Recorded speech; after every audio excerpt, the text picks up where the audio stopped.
Before we begin, ask yourself this one question. What if the most terrifying place in an empire was not a dungeon, not a battlefield, but a stadium filled with cheering citizens? What if the loudest applause did not celebrate victory but masked screams? Tonight, we are not uncovering a forgotten crime committed in secret. We are stepping into a horror that unfolded in full daylight before tens of thousands of witnesses, men, women, children, who believed they were merely watching a spectacle.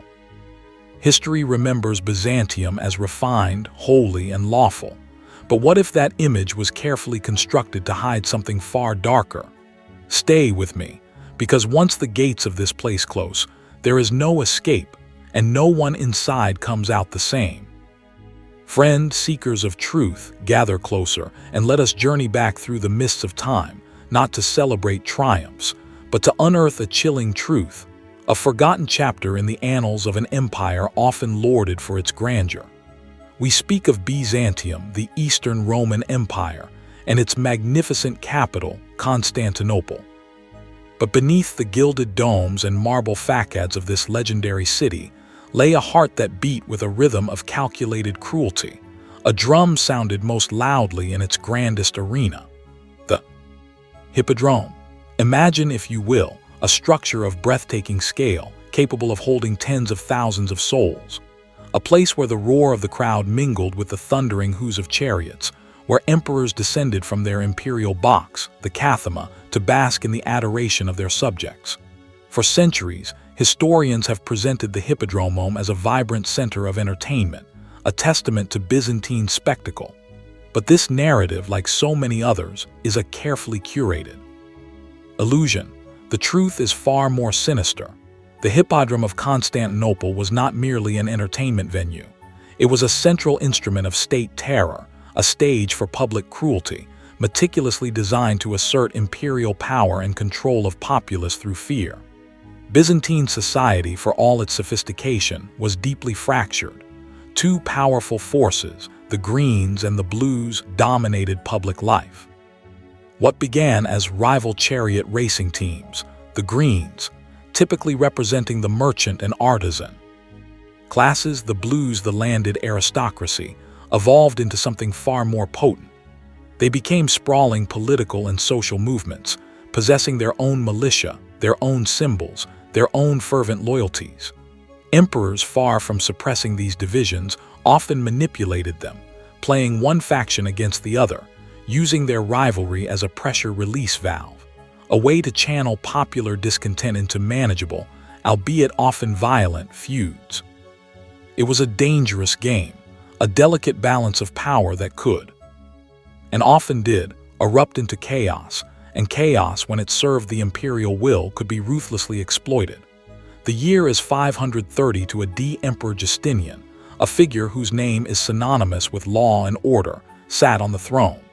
Tensions between the Blues and the Greens had reached a fever pitch, fueled by heavy taxation and a sense of injustice.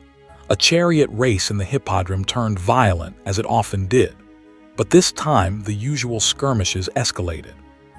Several rears were arrested, some sentenced to death. But when two of them, one green, one blue, miraculously survived a botched hanging, the entire city ignited.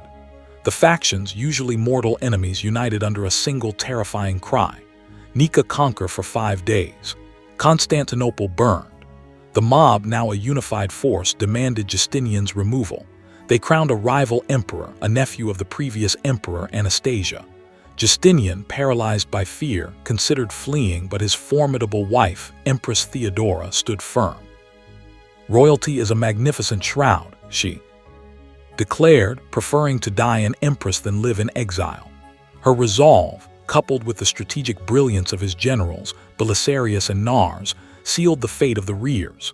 The imperial army, under the guise of negotiation, lured tens of thousands of citizens, the very heart of the Nika uprising, back into the Hippodrome.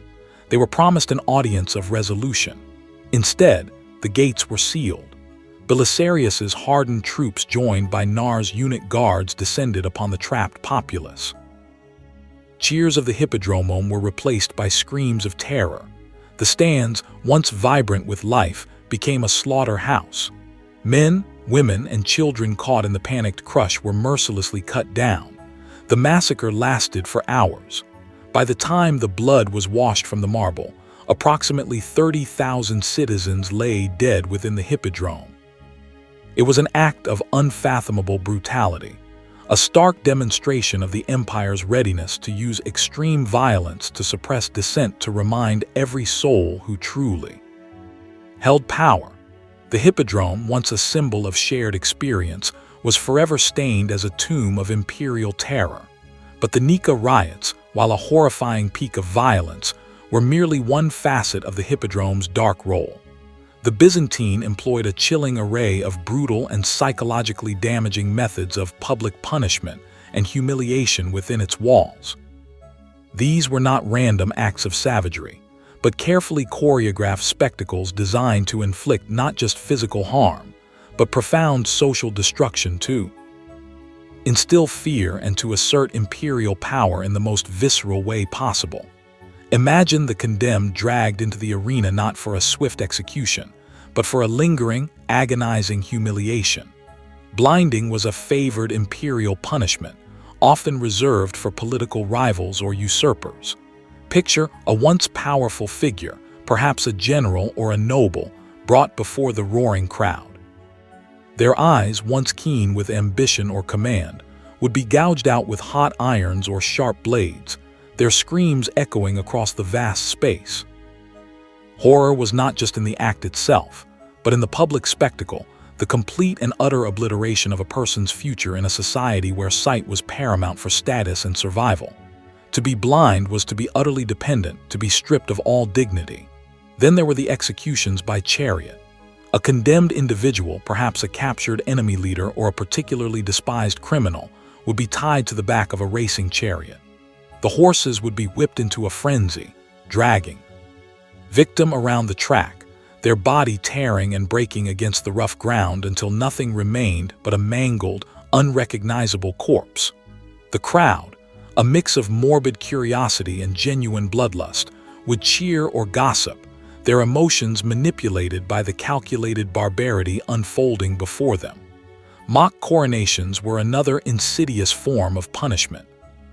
A rival claimant to the throne, or a general who dared to dream of imperial power, might be paraded through the Hippodrome, dressed in rags, crowned with a wreath of thorns, and forced to endure the jeers and insults of the crowd.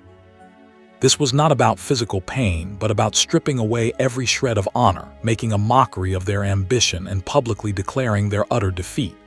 It was a death of reputation, a social execution more devastating perhaps than any physical end. And for noble women who fell out of favor or whose families were deemed a threat, there were the parades of shame. These women, once revered for their status and beauty, would be stripped of their fine garments, dressed in coarse, ill-fitting clothes, and forced to walk through the Hippodrome, exposed to the leering gaze and taunts of the populace. Their hair might be shorn, their faces smeared, their dignity utterly annihilated. For a woman in Byzantine society, where honor and reputation were everything, this public degradation was a fate worse than death. It was a total erasure of their social identity, a message sent to all women of the empire. No one, regardless of birth, was beyond the reach of imperial wrath. These spectacles, as horrific as they were not random acts of sadism. They were meticulously designed not only to inflict physical harm, but also to socially destroy individuals, to instill fear in the hearts of any who might contemplate to dissent, to assert imperial power in the most absolute terms, and to control the populace through calculated psychological terror. The Hippodrome was a classroom in obedience, a theater of fear where every citizen learned the brutal consequences of defying the emperor. One might wonder, how could ordinary citizens participate in such cruel acts? How could they cheer or even simply watch as their fellow humans were subjected to such unspeakable torment? The answers lie deep within the human psyche and the social fabric of the time. Factional loyalty played a huge role. If a victim was a member of the opposing green or blue faction, their suffering was often celebrated. Fear, too, was a powerful motivator. To not participate, to not cheer could be seen as dissent, inviting. The emperor's gaze upon oneself. Religious justification, however twisted, also found its place with punishment sometimes framed as divine retribution. And let us not forget the scarcity of entertainment in that era. For many, these grim spectacles were the most exciting, most dramatic events of their lives. But perhaps most unsettlingly, it reveals the chilling human capacity for cruelty when sanctioned by authority, when the boundaries of morality are blurred by the glare of imperial power. The empire's mastery of psychological terror was perhaps best illustrated not by a mass massacre, but by a chilling, intimate drama. Consider the story of Helena, a noble woman of exceptional beauty and intellect, whose family had subtly, perhaps even unknowingly crossed Emperor Justinian. Her family's wealth and influence were a perceived threat, but a direct accusation of treason would be messy, perhaps even dangerous, given their connections. Justinian, ever the strategist, sought not her death, but her absolute ruin, a public spectacle that would break her spirit and send a clear message to all who might entertain notions of defiance. Helena was accused not of treason, but of a fabricated, deeply humiliating transgression, perhaps a minor infidelity or a sacrilege against a holy image. The details mattered less than the public condemnation. She was dragged not to a dungeon, but to the Hippodrome on a day when the stands were packed, their ethic with anticipation. Justinian himself was present in the Cathema, his gaze fixed upon her. Helena, despite her terror, held her head high, her defiance a silent challenge to the emperor's authority. But Justinian had a different kind of weapon in mind. He ordered a massive wild bull to be brought into the arena. This was no ordinary bull. It was known for its ferocity, its unpredictable nature. The crowd gasped, understanding the unspoken threat. Was she to be trembled? The tension was unbearable. Helena, pale but resolute, stood in the center of the arena. Awaiting her fate, the ball poured the ground, snorting, its massive head lowered, its eyes fixed on her. The air crackled with terror. The emperor wanted to break her, not just kill her. He wanted to shatter her will, to strip her of everything she held dear without laying a single hand upon her. The bull charged, but it was not aimed at her. It was controlled just enough to circle her, to graze her, to make her feel the terrifying rush of its power without actually goring her. This was repeated. Again and again. The crowd roared, some in fear, some in morbid excitement. Helena, a woman of strength and spirit, was forced to endure this torment, this dance with death, for what felt like an eternity. Each near miss, each breath of the bull's hot, putrid breath on her skin was a hammer blow to her soul. Her composure began to crack. Her defiance wavered. Tears strained down her face, not of pain, but of utter soul-crushing terror and humiliation. The emperor watched, impassive, as her spirit slowly, agonizingly broke. The bull never touched her, never inflicted a single physical wound. Yet when she was finally led away, her once proud pasture was gone, her eyes vacant, her spirit utterly destroyed. Her social standing was annihilated, her reputation in tatters, a living ghost of her former self. Helena was not executed, but she was utterly broken, a chilling testament to the empire's sophisticated use of psychological terror. This is the true face of the Byzantine Empire. A face often hidden behind romanticized tales of glorious mosaics and legal codes. History in its kindness often sanitizes the dark practices of empires, crossing over the calculated barbarity that underpin their power.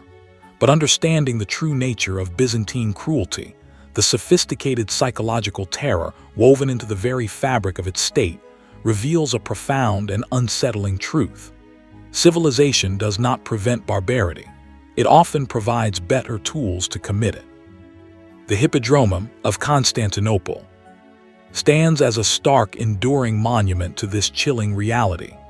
A silent scream across the centuries, urging us to remember, to question, and to never forget the darkness that can lurk beneath the veneer of progress.